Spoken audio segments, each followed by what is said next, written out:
Every phase let the Falcons down in their Week 13 loss to the Jets.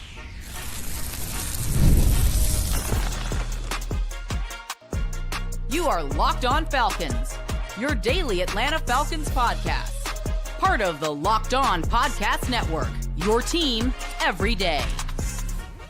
Welcome back, everyone, to another illustrious episode of the Locked On Falcons podcast, your daily Atlanta Falcons podcast, part of the Locked On Podcast Network, now the number one sports podcast network on the planet, which means it's number one in the galaxy. And we thank all of you everydayers that have made that possible by making shows like Locked On Falcons your first listen each and every day. And all you have to do to become an everydayer of this show or any of the great shows across the Locked On Podcast Network, your team every day, is subscribe or follow for free on YouTube or wherever you listen to podcasts.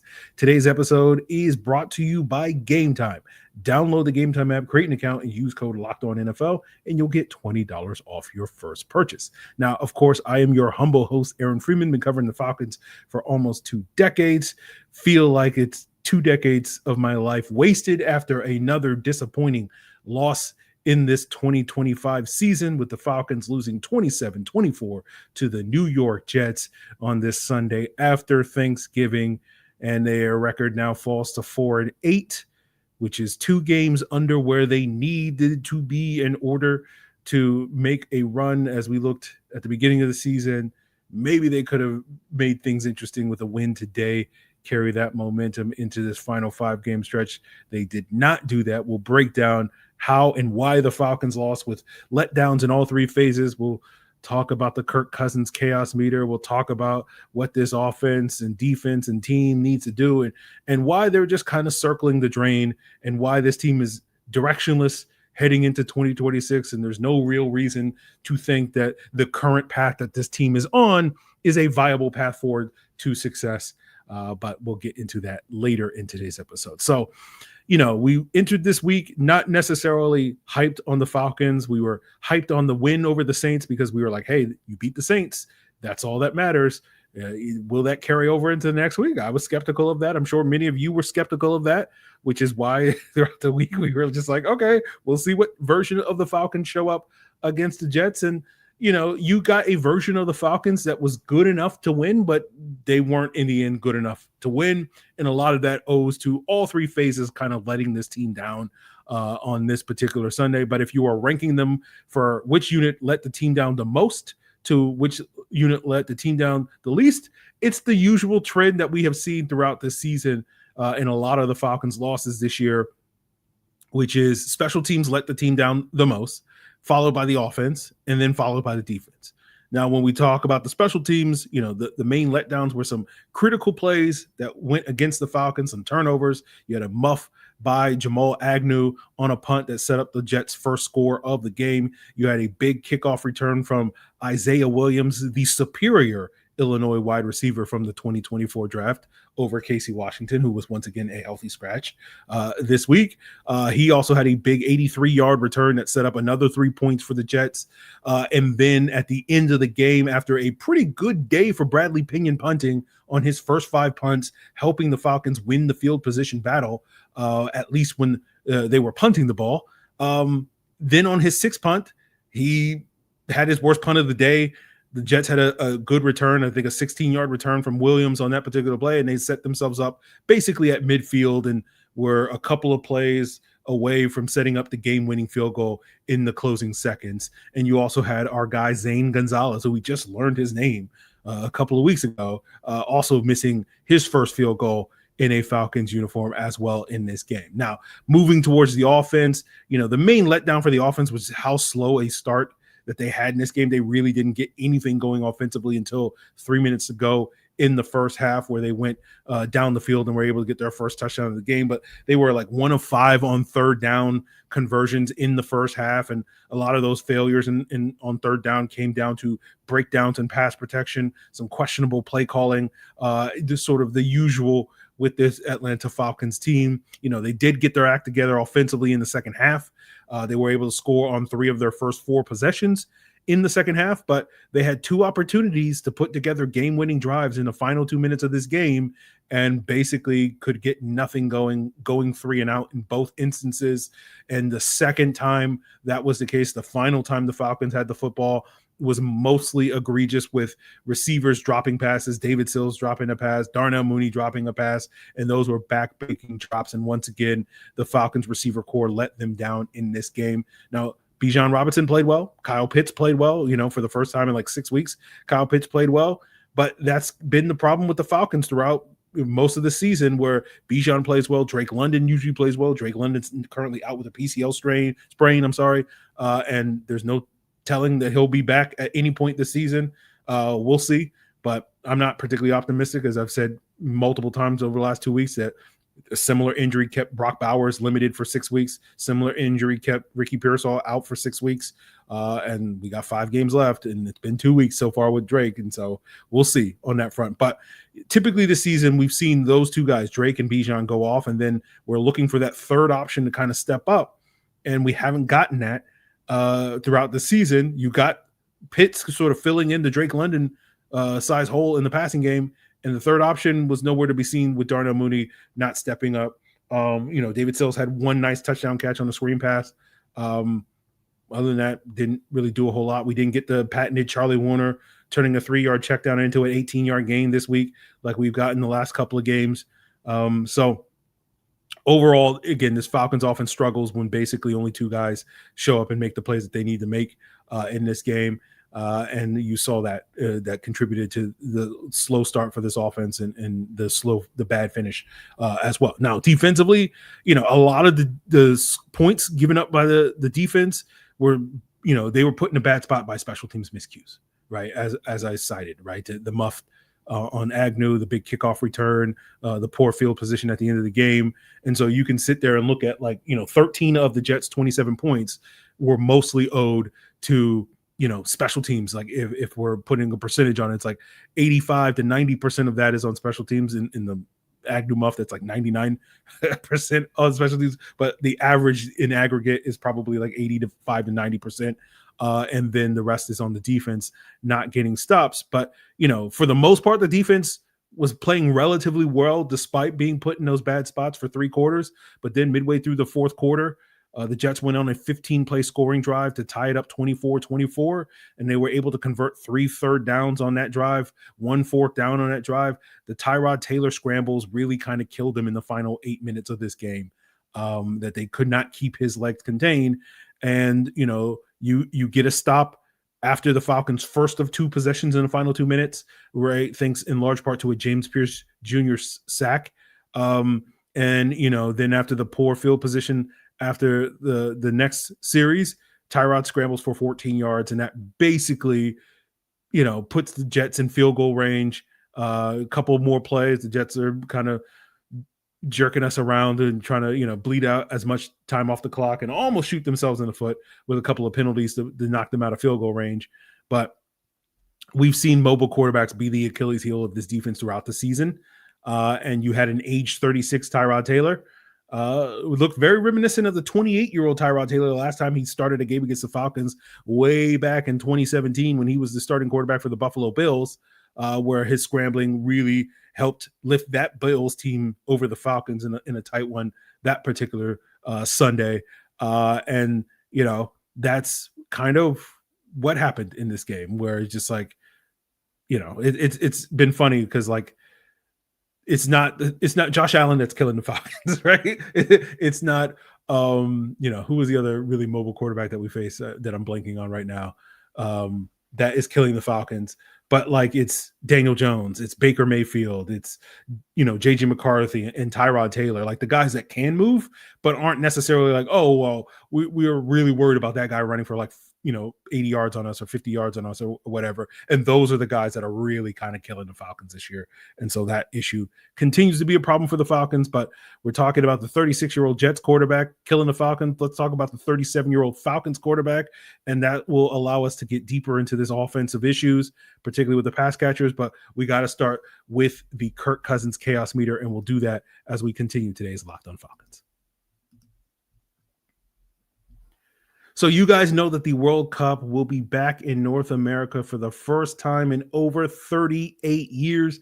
And there's 48 teams that will be in the World Cup for the first time ever. And if you want to get tickets to be in your first ever World Cup, Game Time is the place to go. Game Time, their app is clutch, and they're finally giving fans a real advantage when it comes to snagging seats. With Game Time, you can track price drops in real time, get alerts when seats open, and buy tickets the moment they hit the app. It puts the power back in your hands and makes going to the World Cup realistic instead of impossible.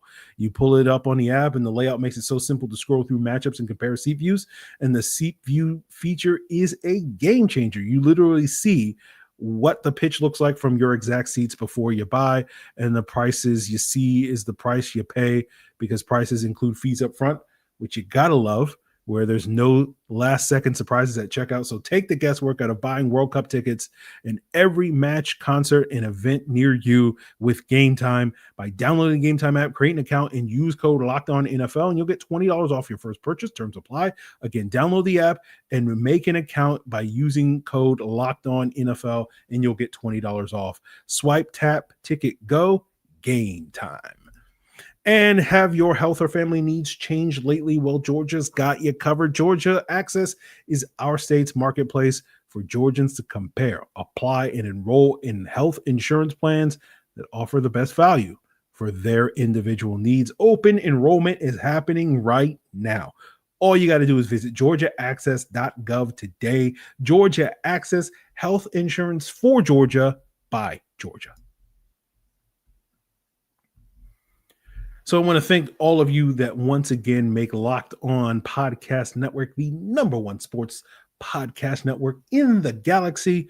All you got to do is subscribe or follow for free on YouTube or wherever you get your podcast to become an everydayer of illustrious shows like Locked On Falcons and so many others across the Locked On Podcast Network. So let's do the Kirk Cousins chaos meter. All right, we're back. We're back here, guys. And for those of you unfamiliar with this was something that Locked On Vikings, another proud show here on the Locked On Podcast Network, your team every day, sort of bestowed onto us last year. And we took the 4 levels of the Kirk Cousins chaos. We added a 5th level. Level 1 measures the quality of Kirk Cousins' play. You get conservative Kirk. This is where Kirk is too conservative, too much of a check down merchant.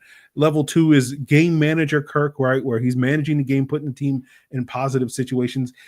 Level 3 is where you take that game manager and you introduce just a little bit of chaos, right? And that's where you get the best version of Kirk Cousins, where he's feeling big and bold and ripping throws over the middle into triple coverage, and he's making those throws into triple coverage. But that level of chaos can go a little bit too far with level 4, where we're now in the red. Right, there's too much chaos with Kirk Cousins. And then we added the 5th level last year, which is the chaos gotten to a point where now it's time to turn the page to Michael Penix. Obviously, Michael Penix dealing with the ACL injury and is out for the season. And so basically, Easton Stick is now stepping in for level 5. I don't know if we're going to get to a level 5 with Easton Stick. Ooh, that's going to be rough. That's going to be real rough if we're sitting like, what? Gotta run it with Easton Stick. But, we're not there yet. But so far, to me, this game was another level 2 performance from Kirk Cousins. We did not get the Kirk Cousins interception that I predicted in the crossover. We did get a Falcons turnover that the Jets were able to capitalize on, that muff punt from Jamal Agnew, I believe, at the beginning of the second quarter, sometime in the first half.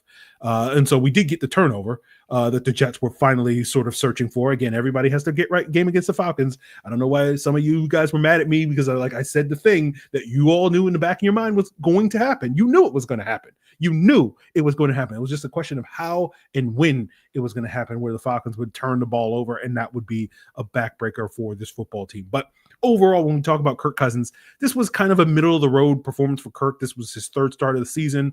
His obviously best game was the last week against the Saints. His worst game was earlier start against the Dolphins in week 8. And this was kind of a middle-of-the-road performance for him. And I think probably if you looked at all 17 of his starts in Atlanta, if we were probably stacking this game and ranking it among the other starts, it's probably somewhere in that like 7, 8, 9 range, middle-of-the-road sort of performance for Kirk Cousins. We can, we'll see what the film says, but for the most part, I feel like, any major criticism of Kirk Cousins is just kind of nitpicking and, people coming for Kirk in terms of like, wanting to find ways to poke holes in Kirk Cousins' performance on this particular Sunday. It wasn't a good performance. It wasn't a bad performance. It was just kind of a middle of the road performance. And so I think most of the ire for the Falcons offense, we'll see what the film says.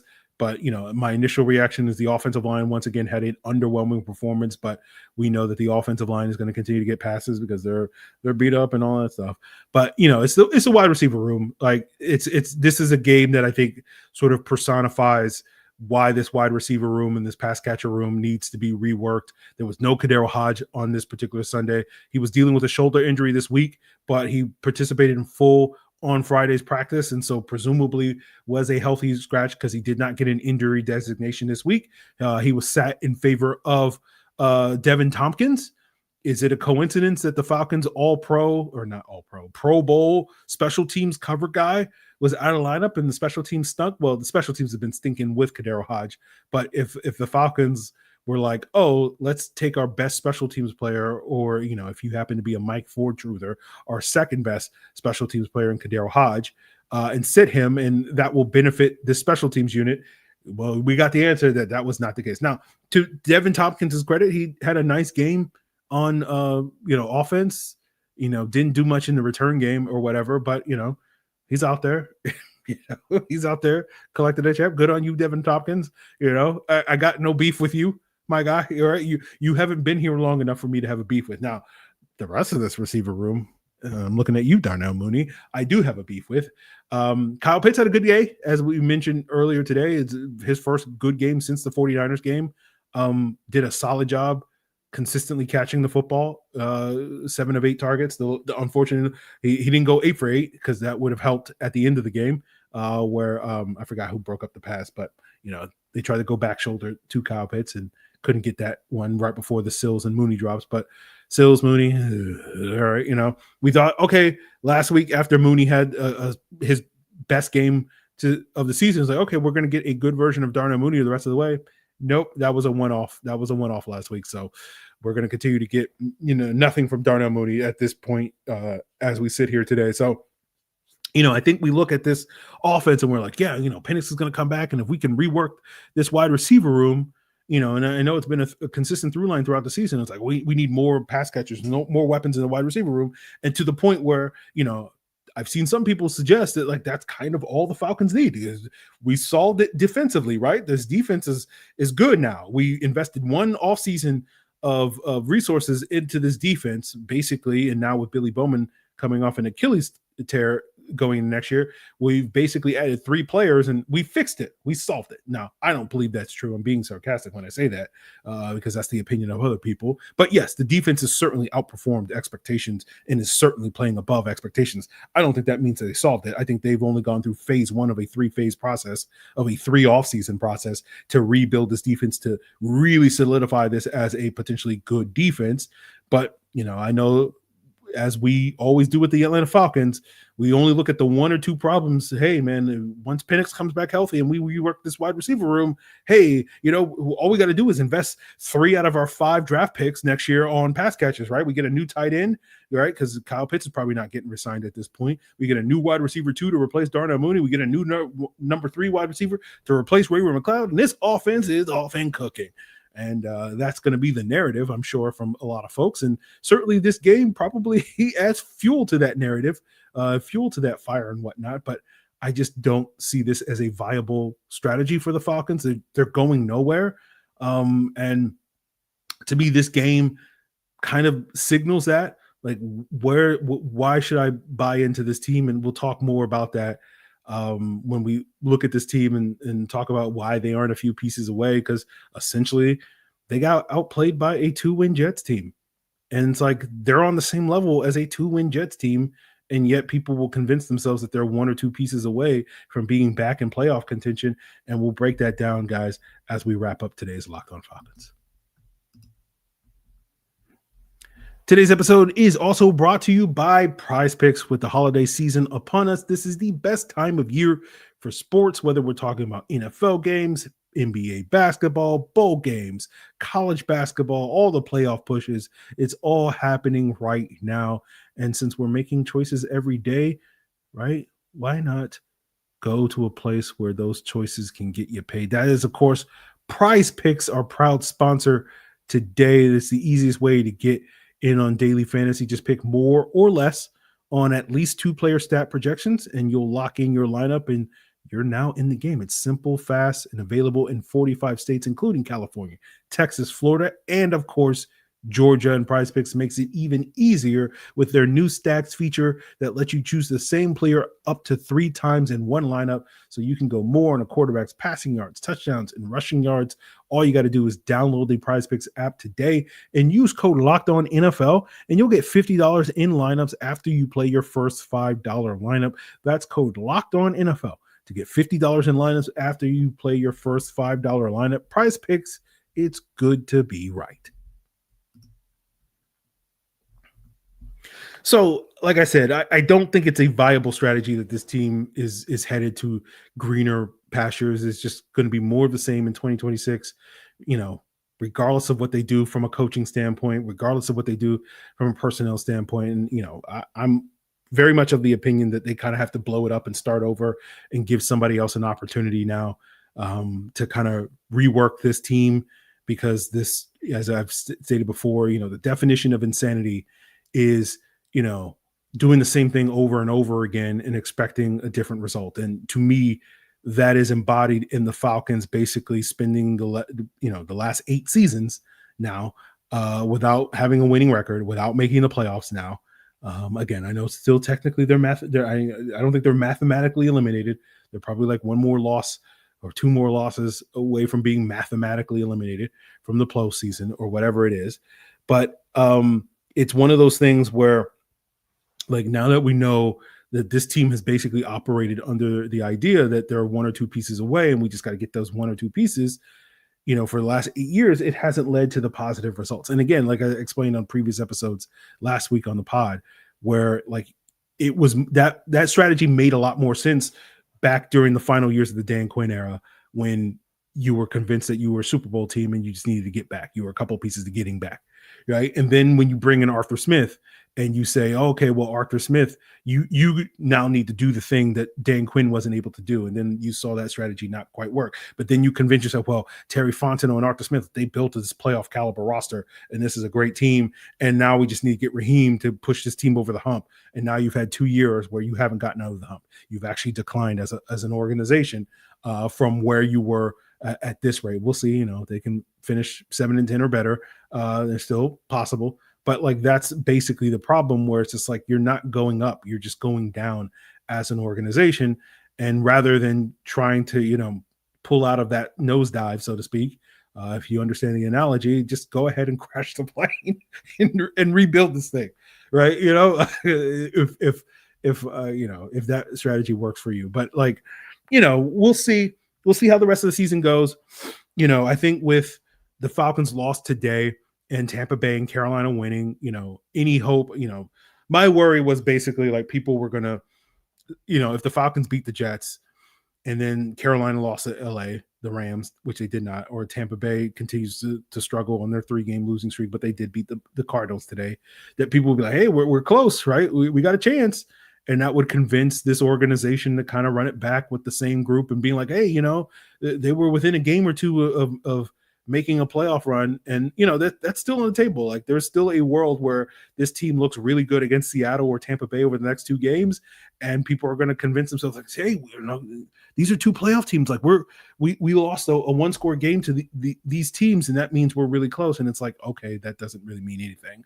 But, I know people like to say that. And so, I just don't, all this to say, I don't really have much else to say about this Jets game. It's just like, this season is so done. And like, this era of Falcons football is so done.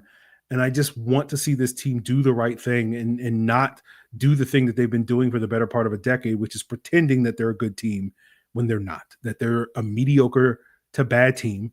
And even though they are competitive against good teams, right? As we have seen a number of times this season and in previous years where they have beaten, Super Bowl contenders, right? We talked about that earlier this season with the Buffalo Bills. We talked about that last year with the Eagles and those wins, and 49ers and back in 2022, like you can find a game every single season with the Falcons over the last 8 years where they beat a Super Bowl contender. And if you hyper fixate on that one game, you'll convince yourself that this team is, secretly good.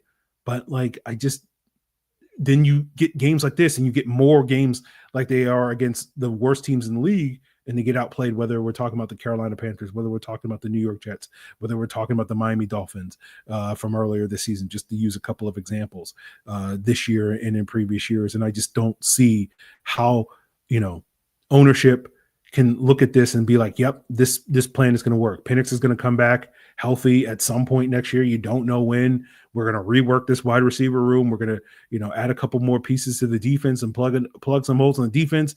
And we're going to be right back in the thick of it. We're going to be right back, winning 9, 10, 11 games or whatever people lie to themselves and tell them that this team is capable of doing. I just don't see that as a workable strategy.